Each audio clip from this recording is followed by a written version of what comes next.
just tears at me every time. So last week, the scripture that we looked at last week was found in Joshua. And Joshua was getting ready to bring the Israelites from across the Jordan. And what ended up happening, the Lord spoke to Joshua, and he said, have the priests who are carrying the ark go stand at the foot of the Jordan, and the Jordan River is going to dry up, and give the children of Israel safe passage. You're going to have safe passage. You're going to walk on dry ground. And so when they got there, that's what happened. They started walking. The Lord spoke to Joshua again. He says, take 12 men, pick one from each tribe, send them back to the middle of the Jordan River, tell them to pick up a stone and bring it with them. And so that's what they did. He instructed them. They went and they got 12 big stones. And they brought them back and they put them down. And the reason why he wanted them to do that, and the reason why it's so important in what we're talking about, is because when the Bible says that, so when your children ask, what's the deal with these stones, you can tell them that the Lord dried up the Jordan River so we could walk across. It was a way of teaching them. It was a way of reminding them about the past. It was a way that it was something to spark in the children to ask the question, what's this all about? That way they never would forget. And it was supposed to be handed down from generation to generation to generation. And so it was for their children. We talked about a couple weeks ago, we talked about the pilgrims, and one of the reasons why the pilgrims came to America was for what? Religion? No, they had religion in England. They came to America for a relationship, not religion. Okay, they wanted a relationship with Jesus.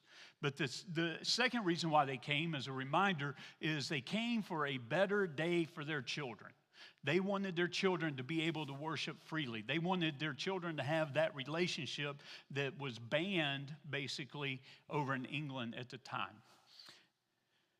Then last week, or actually, so the reason why we're doing this, study, the reason why I wanted to do this study, that I feel it's so important, is for that very same reason.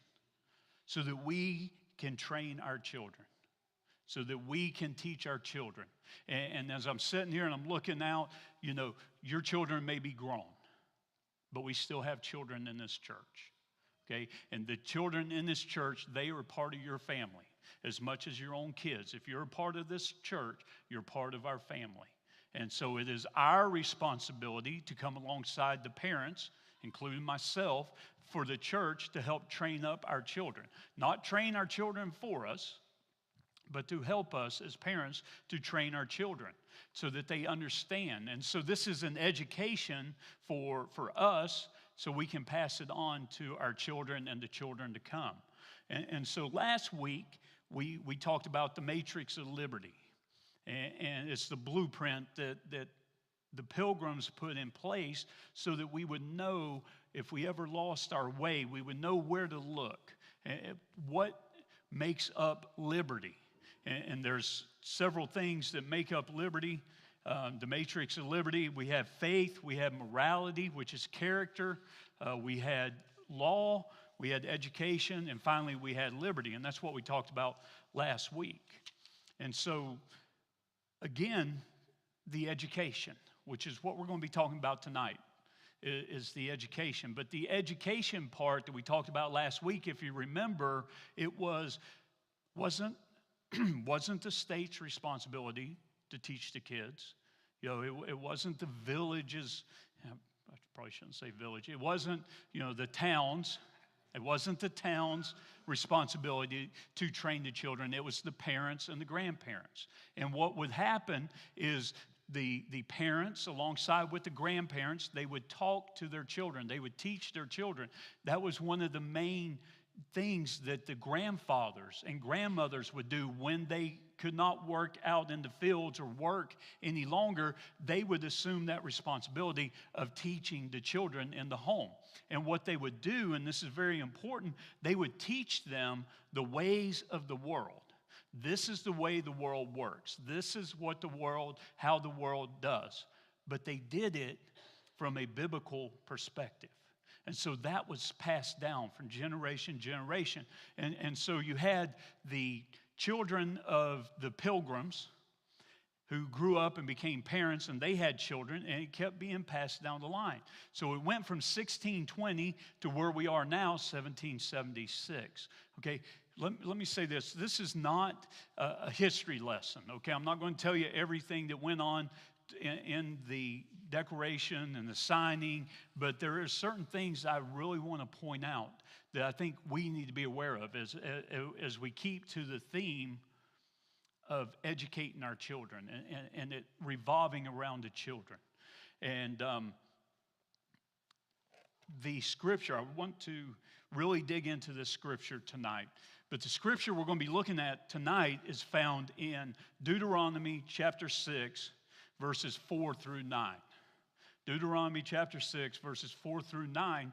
And what this is actually, it's a prayer. It's called the Shema. In Hebrew, Shema means listen or hear. And so this is a prayer that is very sacred in the Jewish community.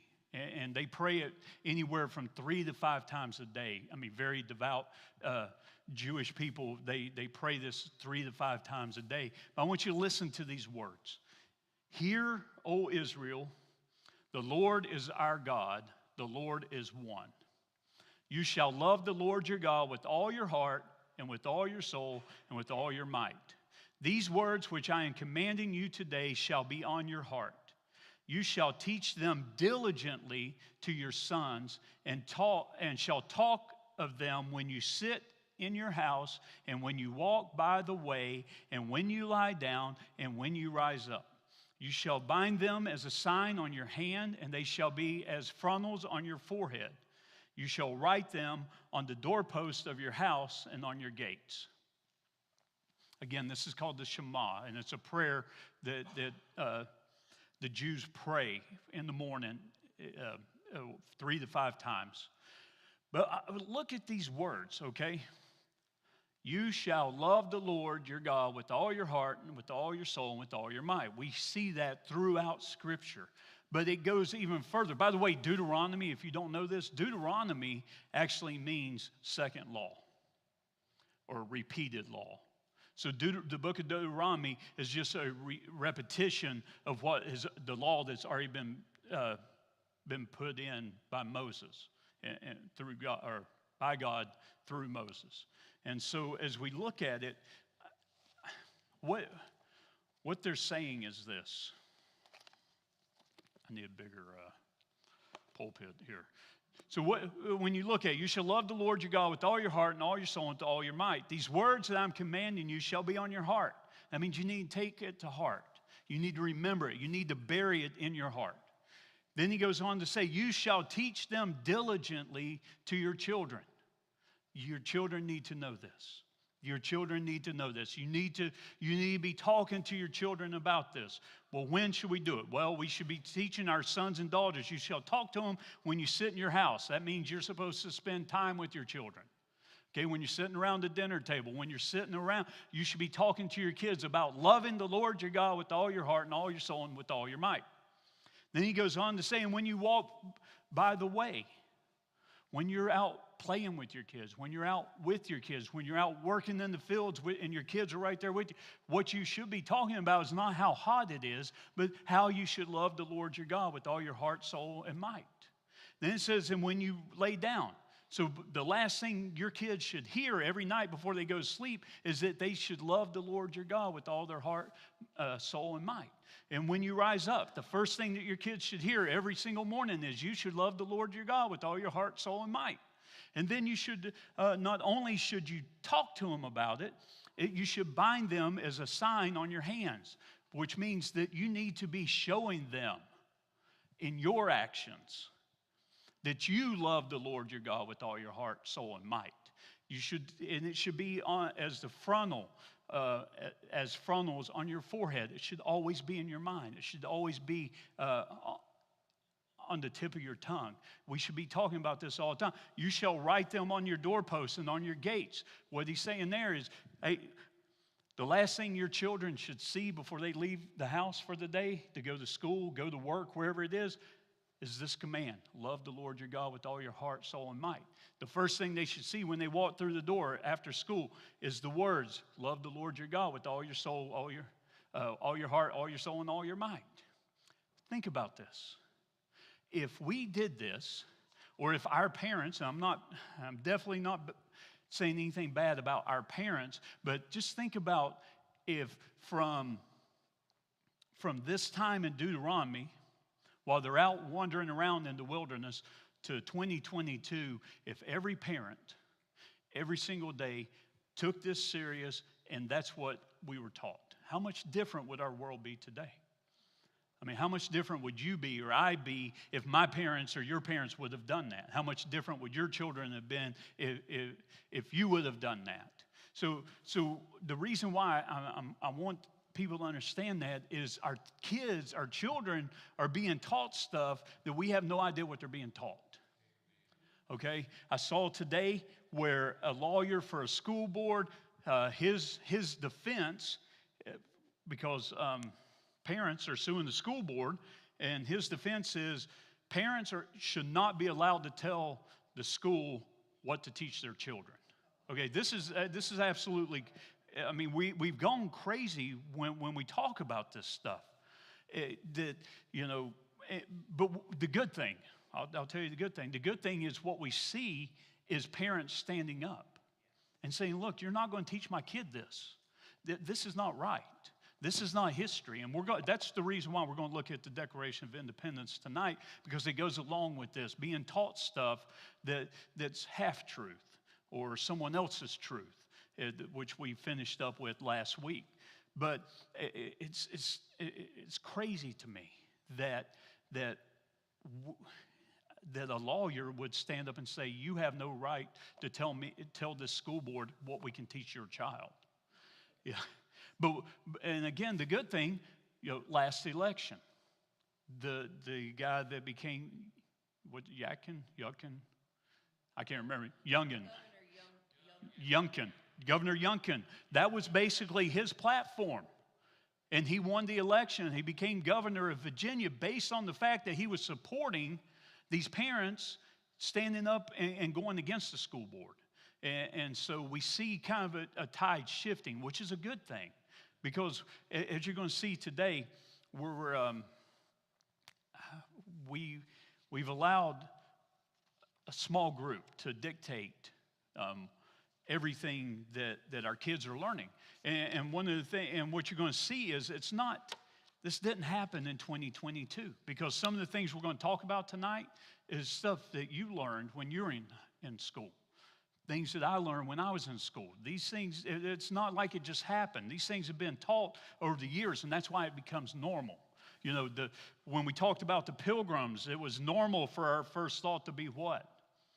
The big hats, belt buckle, on top of the hat, the big turkey gun, everybody, living in harmony. And that's not the way it was, but that's what we were taught. And so what we're going to see in the Declaration, now the Declaration of Independence is not a covenant.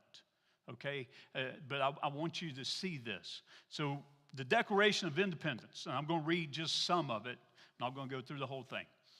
The Declaration of Independence, action of Second Continental Congress, July 4th, 1776. The unanimous declaration of the 13 United States of America. This is the first paragraph. When in the course of human events it becomes necessary for one people to dissolve the political bands which have connected them with another, and to assume among the powers of the earth the separate and equal station to which the laws of nature and of God, or nature's God, entitle them, a decent respect to the opinions of mankind requires that they should declare the clauses which impel them to separate. Basically, what they're saying is we're not just going to up and run. We're going to tell you why we want to separate. But I want you to notice in the very first paragraph, it talks about the powers of the earth. And it also talks about nature's God. We know that to be the creator. And so in the second Second paragraph there, they go even further. He says, we hold these truths to be self-evident, that all men are created equal, and that they are endowed by their Creator with certain unalienable rights, that among these are life, liberty, and the pursuit of happiness. So we talk about the Creator, okay? And this, as we move forward in our documents, you're going to see where I'm going with this. So further down in the second paragraph of the Declaration of Independence, it says this: the history of the present King of Great Britain is a history of repeated injuries and usurpations, all having in direct object to the establishment of an absolute tyranny over these states. To prove this, let facts be submitted to the world. Okay? Again, they're basically filing a grievance. Okay? The states feel like they're being treated unfairly. They're listing their grievances here. For example, the first grievance that they have against the king, which is King George at the time, he has refused to ascend his laws, the most wholesome and necessary for public good. Another one is he refused to pass other laws for the accommodation of large districts of people unless those people would relinquish the right of representation. He goes on to say, or they go on to list, there's 27 grievances that were filed against the king, basically, in the Declaration of Independence. He has obstructed the administration of justice by refusing to assert the laws for establishing judiciary powers. He has made judges dependent on the king's will alone. He has kept among us in times of peace standing armies without the consent of our legislation. He left his troops there, still pulling them out. He has affected to render the military independent of and superior to the civil power. You had constables, you had police officers, you had these people, but you still had the military who could come in and do whatever they pleased. He is, let's see, then he goes down. Another grievance, number 16, is the cutting off of trade with all parts of the world. Number 17, the imposition of taxes on us without consent. Number 18 is depriving us in many cases of a benefit of trial by jury. Okay, so number 17 of 27. And raise your hand if you heard this before. Taxation without representation. Why was this Revolutionary War fought? Taxation without representation. That is what we're being taught in our schools. That's what we were taught in school. It was taxation without representation. It's taxation without representation. But when we look at the actual document, and we'll get into why, and that's when I get on my soapbox, but we'll get into why that's the only one we know about. Okay? But here's the thing. I've worked in the business world for a number of years. I've worked with labor unions. I've worked for the government. I've worked both sides of the fence. I understand. Now, whenever a person or a group is filing a grievance, kind of like what we have with the states here, or we'll make it more personal. When you and your spouse have an argument, well, we're not going to call it an argument. When you and your spouse have a disagreement, I have to be very careful since my wife's back there. When you have a disagreement, actually, I'll use her for an example. When my wife has a grievance against me, or you have a grievance against your spouse, if they're not doing what they're supposed to do, or you feel like you're being treated unfairly, do you start off with the small stuff? Well, that's what we do. We just say we're sorry. But no, when a company or a group or, in our personal life, if you have a grievance with someone, you always start with the biggest thing. And then you kind of work your way down. Now, I'm not saying that these things weren't very important, the ones towards the end of the list, because I'm glad we have a trial by jury. and that came after taxation without representation. But what I'm saying is, when you have a grievance against someone or a group, you always come at them with the biggest charge that you have, and then you work your way down. So if all we're taught is taxation without representation, why is it in the original document number 17 out of 27? My math is not that good, but that's further than halfway down the list. Okay? Here's the reason. Well, let me say this.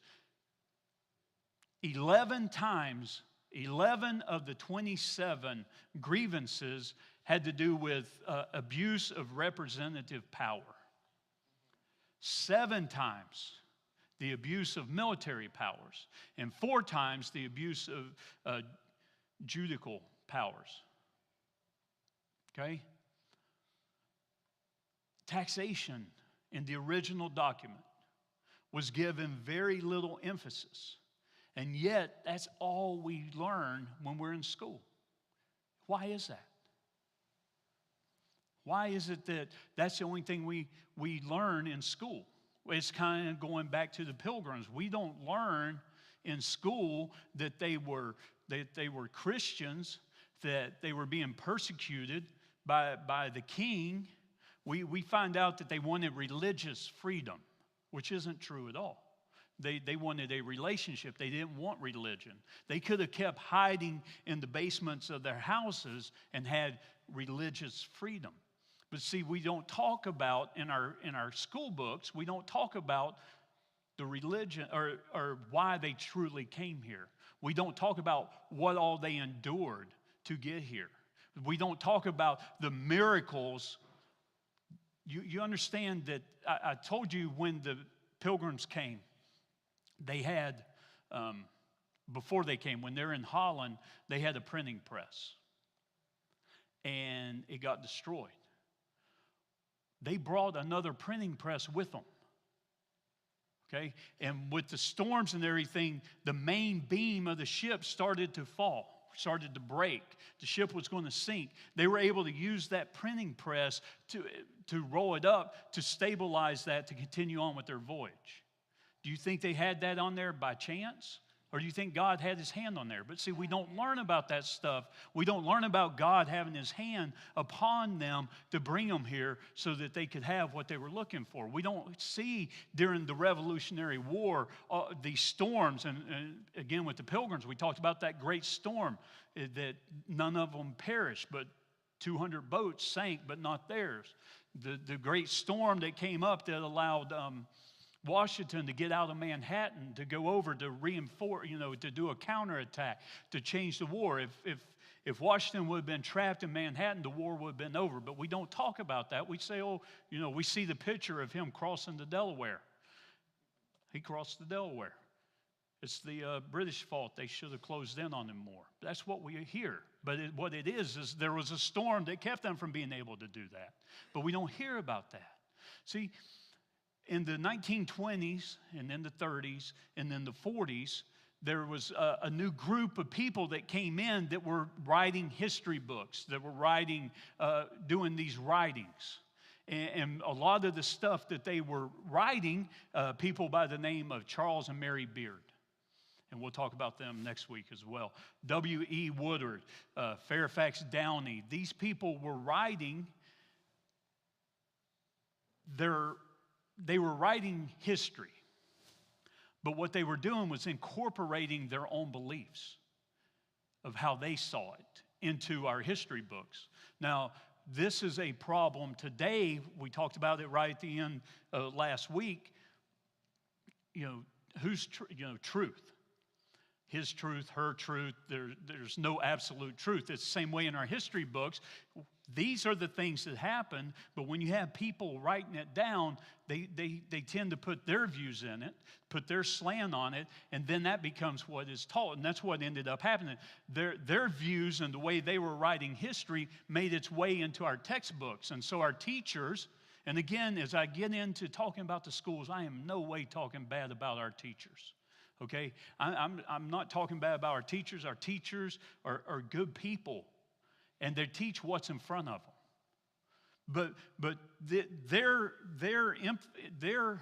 opinion or their beliefs is what came into our textbooks. And so the American history books that you learn from and I learned from, it started reflecting that emphasis. Well, the emphasis that they were putting in was all about money. Okay, it was all about money, and that's why the only thing we hear about is taxation without representation, because that has to do with money. Okay, and so everything starts revolving around money. So what we're teaching is all about the money. And so what they introduced is what we now call the economic approach to American history. Now, when I say that, did the Boston Tea Party take place? Yes. Okay? It's a historical fact that it took place. Okay? But it was about money. It's about money. Did the Stamp Act take place? Yes, but it was about money. Well, it was about a lot of other things. The Boston Tea Party was about a lot of other things. Okay? The Boston Massacre was about a lot of other things. But what we hear and what we see, and I'm getting ready to show you here in just a minute, is it always comes back to the money. Because that's what they want us to know, and that's what we want to think. Now, the good thing that came out of this, we have a lot of great entrepreneurs in the United States of America. Because what they've been taught since the 20s, 30s, 40s, all the way up till today, everything revolves around money. So as they're studying, that's all they're learning is about money. So we have a lot of great entrepreneurs coming out of America. But that's not what we need to be teaching our children. So I told you, I got this, okay? And let me say this. I'm in no way, and please forgive me if anybody here is from Wayne County, North Carolina. Anybody here from Wayne County? Does everybody know where Wayne County is? Northeast of here, okay? This has nothing to do with Wayne County, okay? But here, the only reason why I mentioned Wayne County is the only school in the state of North Carolina that has all their textbooks online. So I was able to go online to Wayne County and download the entire U.S. history book that they're teaching to the high school kids in Wayne County, North Carolina. Okay? That's the only reason why I'm bringing that up, and it's nothing against them. I would venture to say they're the only ones man enough to put their textbooks for everyone to see. So I applaud them for that. Now, what they're teaching them is wrong, but I applaud the fact that they put it up. Now, I got about 20 copies of this. If anybody wants a copy of it, I'll be more than happy to give it to you. You can take a look at it. This is just the first 5 pages of Chapter 4, The War for Independence. And it says this. It says, what you will learn. Section 1, conflict between Great Britain and the American colonies grew over the issue of taxation without representation. And then when you look at the timeline, because they do a timeline down here, what you see is British Parliament passes the Stamp Act. That has to do with money. Parliament passes the Townshend Act. That has to do with money. 5 colonists killed in the Boston Massacre. When you read into it, it's about money, according to them. Basically, what the Boston Massacre was, there was British soldiers, didn't get paid a lot of money. So in their off-duty time, they would go to the shipyards and try and get work. Well, when they got work, it took away from the colonists working, and there was a scuffle over that, okay? Then we go on to the next page, and it talks about interaction. Somehow, History Channel is the main thing with this. I guess it was published by the History Channel. I don't know, but it's all about the History Channel in here. So interact with history. It says this. It is 1767. You're a Boston print shop who soon may be forced to close. British import taxes have all but eliminated your profits. The king has in response to petitions to repeal the tax, the king has instead stationed troops throughout the city. And it goes on. But see, what we're doing is we're teaching our kids that everything has to do with money. And when we start teaching them that everything has to do with money, everything revolves around money, then what becomes their idol? It's money. It's money, because that's all they ever hear about. And it goes back to what I was talking about in the beginning with the Shema. What if we were teaching our children to love the Lord your God with all your heart and with all your soul and with all your might? See, this is the part that, we are failing because our parents failed us, because their parents failed them, because this is what they were taught. So we don't, a lot of people don't know about all the things that truly made up.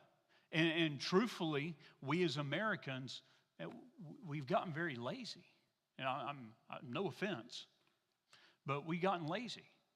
We could do our own research, and we do have we got a young man in our middle school group who is just obsessed with World War II, and he does all kinds of research on World War II, but we just take for granted what we're being taught. And again, like I said at the very beginning of this, man, don't take my word for it. And yet that's what we do. That's what we allow our kids to be taught. We just take their word for it. And we have conversation with our kids like this. Well, how was school day? All right. Good. What'd you do? I don't know. What'd you do? I don't know. Did you do good? Yeah. Okay. All right, go do your homework. And we send them up to their room to do their homework, and we don't look at what they're doing. And so this is, it's not just, these writers, it's us, it's all of us. And I want to leave you with this quote, because I do want to take a few questions before Marty comes in and runs me out. I want to leave you with this quote.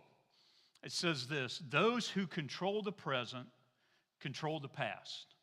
Those who control the past control the future. Anybody know who said that?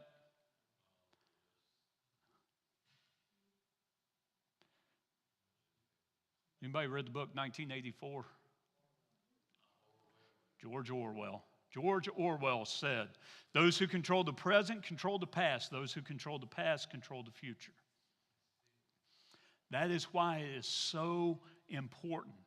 It is so important that we are teaching our children the truth.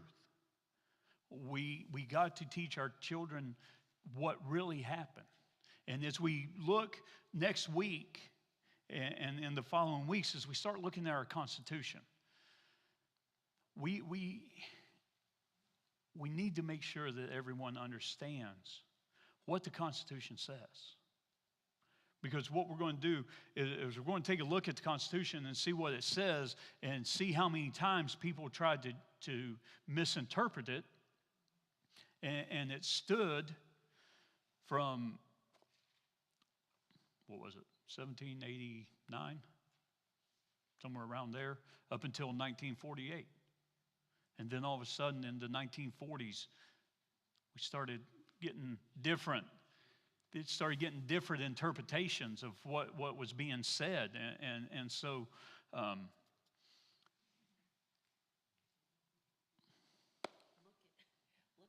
at what's happening now, in the news they're trying to tear the Constitution apart. Mm-hmm. No, and what we're seeing, and again, it's so important for our children. And I'm just going to say this, and this is kind of off topic, okay? But I got a message today from one of our youth, and I'm just going to read this text. It says, so I just got a text from, I'm not going to say his name, but it's another young man that was part of our youth group who went to the Passion Camp with us. He actually goes to a different school. She said, I just got a text from this gentleman saying that there is someone on his school campus with a gun. They're in code red right now. He said that they were in the building he was in, but now they can't find him. Just please pray for him, okay? Then I get an update because I asked her to keep me updated. I got this. They found the people, not the person. They found the people. Apparently, there was 4 people on campus with guns. And this is next county over, okay? This is real close to home. But I should never get a text like that. I mean, no one should ever get a text like that. But this is where our society is going. You know, this is where, and that's why this is so important. That's why this is why I get up here and I bounce around like crazy and I talk 100 miles an hour. You know, but it's so vital to our children that we number one, we take an interest in what they're learning, that we take an interest in them. That way we can pass on the truthful knowledge. You know, we just sent 6, 8, I can't even remember. How many kids we send to college? 6. Yeah, we just sent six kids off to college. You know, what are they being taught? What are they being taught in the college? If you think the high school is bad, what are they being taught in college? We need to make sure that they're prepared before they go, to be able to not only know what they truly believe, but also how to defend what they believe. And even go on the offensive if need be. Yes, sir, Mike.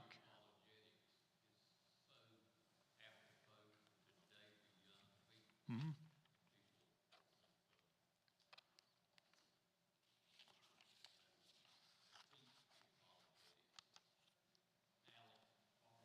Mm-hmm.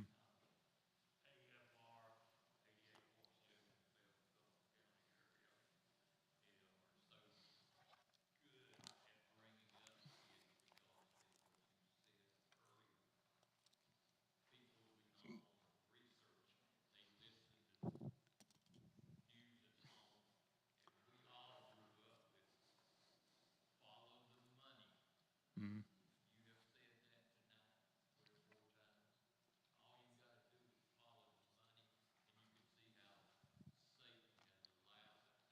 Oh, yeah. Oh, yeah.